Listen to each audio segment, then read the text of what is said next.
салом дӯстон, давоми чандин солҳо ҷоизаи туби тиллоӣ беҳтарин ва бонуфстарин ҷоизаи инфиродӣ барои футболбозони беҳтарин ба ҳисоб менавад. Барои ин ҷоиза мубориза хеле пуршиддат ҳамеша ҷараён дорад. На ҳама вақт натиҷаи хости дили мухлисон мешавад, аммо ҳамасола франс футбол беҳтаринро интихоб мекунад. Агар мо ба шумо гӯем ки аз ин ҳам ҷоизаи беҳтар вуҷуд дорад, бовар мекунед? Болотар аз туби тиллоӣ супер туби тиллоӣ будааст. На Месси ва на Роналдо онро дар хазинаи худ надоранд. Месси метавонад таърихро дигар карда супер ҷоизаро ба хазинааш ворид кунад. Чӣ гуна? Дар видеои имрӯзаи мо маълумот пайдо карда метавонед. Шарт нест ки ҳар рӯз гӯем ки лайк монед, ба канал обуна шавед. Дӯстон, футболи дастаҳоӣ ба истироҳат баромад, аммо бозиҳои мунтахабҳо наимонанд ки мо зиқ шавем. Италия дар майдони худ Англияро интизор аст. Нидерландия ба меҳмонӣ Фаронса меравад. Испания бошад бо Норвегияи сарсахт вомехӯрад. Тамошои ҳама ин бозиҳоро бо 1x боз ҳам ҷолибтар кунед. Дар он ҷо регистратсияи осон, пур кардани маблағ аз тамоми гӯшаву канори дунё, вале аз ҳам муҳим, бо рӯсту ҳаҷми $100 дар аввалин пардохт бо промокоди AMG 0777. ссилкаи бозӣ дар комментария. Аммо бародарон донед ки онҷо ҷои пулкоркунӣ ҳамавақта нест. Бозӣ кунед, вале одат накунед. Криштиану Роналду мусоҳибаи навбатӣ дод. Не, ором шавед. Вай Ал-Насрро ба ягон чӣ гунаҳгор накард. ҳавзи шиноварӣ дорад, ҷойи машқ дорад, ҳамааш хуб аст. Пирс Морган, ором бош. Мавзӯи мусоҳиба калон буд. Роналду дар бораи ҳамаи чиз гап зад ва масъалаҳои гуногунро дар миён гузошт. Аз ҷумла ӯ дар мавриди рафтанаш аз дастаи Манчестер Юнайтед ва чанд масъалаи дигар ибрози андеша кард. ҳамлагари 38-солаи дастаи Ал-Наср чунин гуфт: «Ман фикр мекунам, дар ҳаёт ҳеҷ чиз тасодуф нест. Ҳар мушкилӣ ва озмоишие ки ба сари ман омад, қабул кардам. Танҳо дар чунин ҳолат ман метавонам дарк кунам ки кадом одамон ҳамеша дар бари ман ҳастанд. Дар лаҳзаи душвор наздиктарин одамон маълум мешаванд. Сараввал ман дар ҳаёти шахсӣ ва баъдан дар карьера мушкилии ҷиддӣ доштам. Аммо ҳаёти имрӯза хеле зуд мегузарад ва барои таассуф хӯрдан вақт нест. Лаҳзаҳои бадтарини ҳаётам қисме аз зиндагии мо ҳастанд. Вақте ки ту дар арши аъло қарор дорӣ, хеле мушкил аст дидан ки дар поёнҳо чӣ рух дода истодааст. Фикр мекунам, ман дар бисёр ҳолатҳо ин чизро мушоҳида накардам. Ман эҳсос мекунам, ки акнун омода ҳастам. Он чизҳое ки пештар намедидам, айни замон мушоҳида карда истодам. Худо ба шукр, ки ман хеле беҳтар шудам», гуфт Роналду. бисёриҳо баъд аз ин гуфтаҳо метавонанд иброз доранд ки акнун ки Роналду дар поён аст, метавонад хуб мушоҳида кунад ки дар боло чӣ гап рафта истодааст. Ва аммо Криштиану бозингаре ҳаст ки ҳамеша принсипҳои хоси худро дошт. Ӯ тибқи онҳо кор мекарду аз поёнтарин мавқеъ ба яке аз беҳтарин бозингарони давру замон табдил ёфт. дар бораи Роналду метавон гуфт ки ӯ худаш худро сохт. Акнун Криштиану дар дастаи Ал-Наср кори худро идома дода, задани голҳоро дар сатҳи профессионалӣ идома дорад. Танҳо як чизро хотиррасон мекунам: Роналду мардаки 38 сола аст, ӯ 25 сола нест. Аз ӯ 40 голро дар як мавсим интизор нашавед дигар охир. ӯ вақтҳо гузаштаанд. Месуд Озил ба корномаи профессионалии футболбозиаш нуқта монд. Нимҳоятгари олмонии турктабор пойафзолҳои варзишиашро акнун ба мех овезон мекунад. Ӯ танҳо 34 сол дошт. Дастаи охироне ки он ҷо Озил бозӣ мекард Истанбул буд. Дар ҳафти мавсим хеле кам ба майдон меомад ва пайваста байни ӯ ва истоди мураббиён ҷангу ҷанҷол буд. Акнун Озил футболи калонро тар мекунад. Ӯ дар ин бора чунин навишт: «Ба ҳама салом. Пас аз фикру мулоҳизаи зиёд ба хулосае омадам ки аз футболи калон биравам.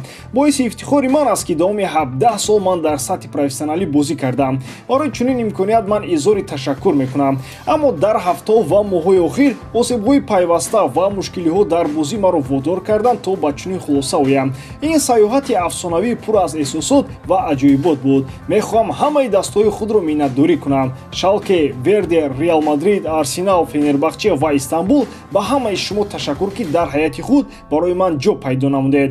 Ҳамчунин изҳори миннатдориамро ба дӯстон, ҳамдастагон ва мураббиён мерасонам. Ташаккури хоссаро ба аҳли хонавода ва дӯстони наздиктарин мегӯям. онҳо аз оғози роҳ ҳамроҳи ман буданду ба ман илҳом, дастгирӣ ва муҳаббати беандоза медоданд. Акнун бо умеди зиёд ман ҳамроҳи занам Амина ва ду духтари беҳтаринам Эдда ва Элла ба оянда менигарам. Аммо аз шумо ман дур намешавам. тавассути саҳифаҳои иҷтимоӣ дар тамос хоҳам буд. То боздид.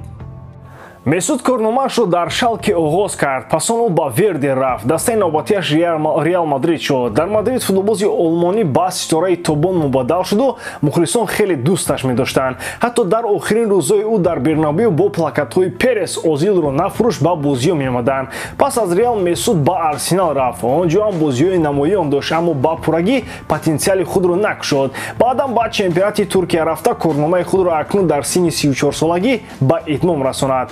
غیر از بازیگر مسعود همچنین انسانی خوبم هست. او خیلی زیاد کمک‌ها در سرتاسر عالم میرساند.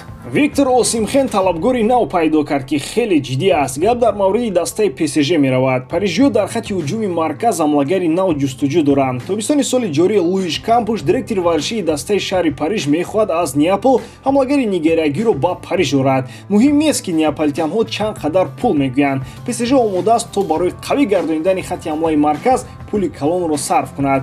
пешниҳоди якуми парижиҳо аз 150 миллион евро иборат хоҳад буд. агар лозим шавад псж боз метавонад пули бештарро барои харидории осимхен пешниҳод кунад. псж ба ситораҳои тобони даста аз қабили месси ва неймар дигар умед надорад. тобистони соли ҷорӣ ин ду нафар ҳатто метавонанд аз сафи парижиҳо раванд. мухлисон онҳоро оҳиста оҳиста бад диданд. мессиро ба ҳангоми бозиҳо хуштак кашиданд. аз неймар кайҳост ки шайхҳо безор шуданд. ягона нафаре ки парижиҳо бо тамоми роҳу усул мехоҳанд ӯро нигоҳ доранд мбаппе аст, вале килиан ҳам оҳиста оҳиста бори худро ҷамъ мекунад. наполи кӯшиши тамдиди шартномаи виктор осимхенро мекунад, вале маълум ки ҳамлагари нигериягӣ мехоҳад клубашро иваз кунад. агар дар охири мавсим неаполитянҳо қаҳрамони серия а шаванд, пас мухлисон бояд раҳматгӯён виктор осимхен ва кварацхелияро иҷозаи рафтан бидиҳанду даста аз фурӯхтанашон пули калон ба даст орад. танҳо як футболбоз дар таърихи футбол соҳиби ҷоизаи супер пупер шудааст ки ин бозингари бузурги реал мадрид дар қарни гузашта алфредо ди стефано ба ҳисоб меравад. ди стефано дар реал мадрид давоми 10 солаҳо таърих меофарид ва соли 1989 ҷоизаи супер баллон дорро моли худ кард. фарқият дар интихоби чунин бозингар ҳам ҳаст. ӯро ҷоизадорони дигари туби тилло интихоб хоҳанд кард. ди стефано соли 1989 дар пайи гирифтани супер туби тилло ду рақиб дошт. инҳо мишел платини ва йохан кройф буданд. ҷоиза беҳтарин бозингарро дар 3 солаи охир меҷуст ва дар натиҷаи овоздиҳӣ маълум шуд ки ҷоизадорони дигари туби тилло ди стефаноро интихоб карданд. ӯ пеш аз ин 2 бор туби тиллоро гирифта буд ва ҳамчунин 5 маротиба бо реал қаҳрамони лигаи чемпионҳо гашта буд. месси метавонад танҳо дуввумин футболбозе шавад ки ин ҷоизаро моли худ намояд. ди стефано ҳам аргентинӣ буд, вале ғайр аз аргентина боз дар ҳайати ду мунтахаби дигар ҳам бозӣ кард. ӯ шарафи мунтахабҳои аргентина, испания ва колумбияро ҳимоя мекард. супер баллон дорро франс футбол тақдим мекунад ва соли ҷорӣ ин маҷалла метавонад овозиро барои номзади арзандаи супер баллон дор барпо кунад. агар ба месси ин ҷоизаро бидиҳанд, пас аз ин франс футбол бояд ҷоизаи навбатиро фикр кунад. эраи супер баллон дор наздик мешавад. ба ҳамин тамом. бовар дорам ки эҷодкории ман ба шумо писанд меояд. лайк, комментария ва дар канал обнаждаро аз ёд набароред. бо шумо бисёр вақта муҳаммад гайров. хайр бародарон, дар паноҳи аллоҳ.